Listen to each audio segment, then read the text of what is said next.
Hello friends, કેમ છો બધા? તો આજે આપણે પરોઠા બનાવવા જઈ રહ્યા છીએ. જે પરોઠા છે એ ત્રિકોણિયા પરોઠા બનાવવા જઈ રહ્યા છીએ.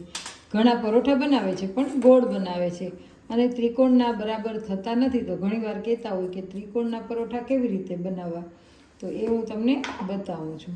જોકે બધાને આવડતા જ હોય અને ગોળ બનાવો તો પણ ચાલે, પણ ત્રિકોણના પરોઠા હોય તો ખૂબ જ સારા લાગે. તો જો આપણે તેમાં સ્વાદ અનુસાર નમક ઉમેરીશું પહેલાં તો, અને ત્યારબાદ તેમાં થોડું મોણ દેવા માટે થઈ અને તેલ ઉમેરીશું, કેમ કે તેલ તો પછી એમાં આપણે ચોળવવાના જ છીએ એટલે આવી જવાનું છે. તો આવી રીતે આપણે તેલ અને નમક છે ને એ બધું જ આપણે મિક્સ કરી લેવાના છીએ.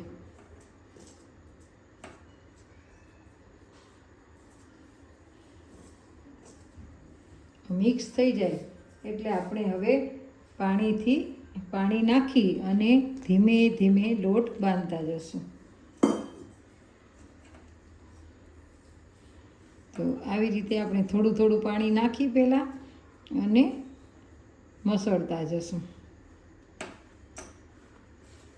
અને મસળી અને બધો જ છે લોટ એને ભેગો કરશું. જેટલો લોટ પાણીમાં ભેગો થાય એટલો આપણે એક બાજુ રાખતા જઈશું, અને એકસાથે પાણી નહીં નાખી દેવાનું, થોડું થોડું પાણી ઉમેરતા જવાનું. હંમેશા જે પણ લોટ બાંધો ને એમાં એમ નહીં કે એકસાથે લોટ બાંધી દેવાનો. તો જો આવી રીતે તમે લોટ બાંધતા જાઓ ને તો ખૂબ સરસ લોટે બંધાઈ જાય છે અને મસળીને બંધાય છે, જેમ રોટલો કરીએ ને એમ. તો આ લોટ બધો ફટાફટ ભેગો પણ થઈ જાય, અને લોટ બાંધવાની પણ એક ખૂબી છે.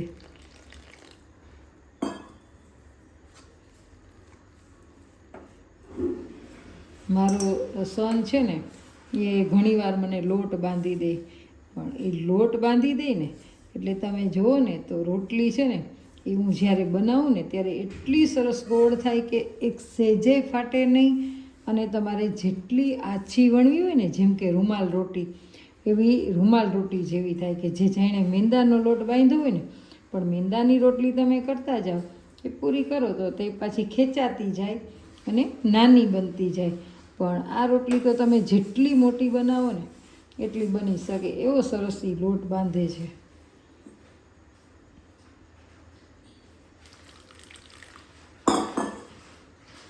જો લોટ આપણો બંધાઈ ગયો છે, અને હવે આમાં થોડુંક તેલ નાખી, તેમાં થોડું આપણે તેલ નાખી અને ટૂંપી લઈશું પહેલાં, અને પછી થોડી વાર રાખી દઈશું એટલે પરોઠા છે એકદમ ફાટી પણ ન જાય અને ખૂબ જ સરસ થાય. અને જેટલો લોટની કૂણશો ને એટલી રોટલીમાં કે પરોઠામાં વ્હાઇટનેસ આવે.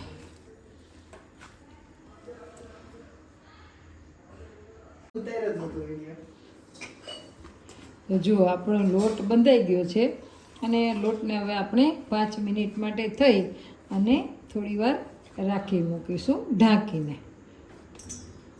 હવે લોટને આપણે ઢાંકી દઈએ. તો જો હવે આપણે લોટ બંધાઈ ગયો છે અને એના ખુલ્લા કરીએ.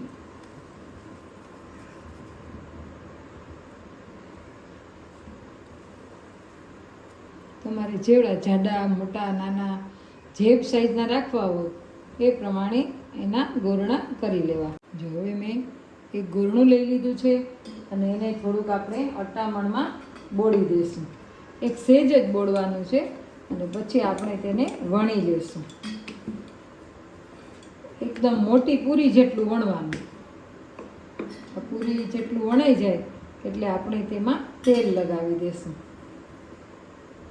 બધી બાજુ તેલ લગાવી અને પછી તેને આપણે વાળી દઈશું, અને વાળ્યા પછી પાછું તેમાં આપણે તેલ લગાડી દઈશું અને પાછું વાળી લઈશું, ને ત્રિકોણાકાર વણી લઈશું. ત્રિકોણાકાર બનાવી અને પછી આપણે તેને વણીશું એટલે આપણે જે ખૂણો છે ને એને જ લેવાનો છે. જો આવી રીતે પછી આ ખૂણો લેવાનો, અને પછી આ ખૂણો લેવાનો, અને કોર છે ત્યાંથી દબાવતું જવાનું અને ખૂણો લેતું જવાનું. ઘણા ત્રિકોણાકાર બનાવે પણ ત્રિકોણાકારને બદલે અર્ધ ગોળાકાર હોય છે. તો કેવી રીતે ત્રિકોણ બનાવવું જો મેં તમને બતાવી દીધું છે. તો હવે આપણે પછી એને ચોળવશું. હવે આપણે આ પરોઠાને આપણે તાવડીમાં એટલે કે લોઢીમાં નાખી દઈશું. લોઢીમાં નાખ્યા પછી તેને આપણે પહેલાં વહેલાં આવું કાચું પડે ચોળવી લેશું અને ઉથલાવી લેશું. અને એકદમ ધીમો ફાસ્ટ ગેસ કરી અને ચોળવવાના છે. એકદમ ફાસ્ટ ગેસે નથી ચોળવવાના, નહીંતર અંદર છે ને કાચા રહે. તો જો આપણું આ પરોઠું છે એ ચડે છે અને નીચેનું પણ આખું ચડી જાય ને ત્યાં સુધી ચોળવવાનું. ને જો તમને મારા વિડીયો સારા લાગતા હોય અને પસંદ આવતા હોય તો વિડીયોને લાઈક, શેર અને સબસ્ક્રાઈબ કરવાનું ના ભૂલતા. અને ફ્રેન્ડ્સ ફેમિલીમાં શેર ચોક્કસથી કરજો. તો જો આપણું આ પરોઠું છે એ એકદમ શેકાવા આવ્યું છે. ગેસ છે એ ધીમો અને ફાસ્ટ કરવાનો ના ભૂલતા. બહુ ફાસ્ટ નથી કરવાનો પણ મીડિયમ રાખવાનો, બાકી હાવ ધીમો કરી દેવાનો અને ચોળવવાનું છે. હવે આપણે આને પલટાવી લેશું. પલટાવાઈ જાય ને પછી જ આપણે એમાં તેલ ઉપર નાખીશું. જો તમે પહેલાં તેલ નાખી દો ને તો શું થાય કે તેલ છે એનો ધુવાળો થાય અને તેલ બળી જાય અને પરોઠું છે એ કાચું રહે. હોટલમાં તમે જો તો એ પરોઠું પડ્યું રહે પછી એકદમ કાચું રહે છે. તો જો આપણું પરોઠું છે એકદમ સરસ મજાનું તૈયાર થઈ ગયું છે.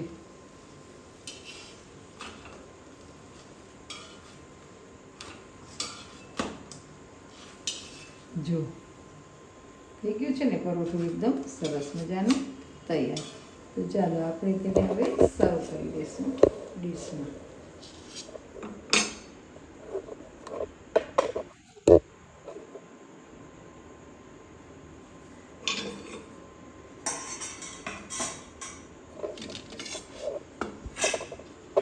ડીશમાં સર્વ કરીએ ને તો છોકરાઓને ખાવાની બહુ મજા આવે પરોઠું.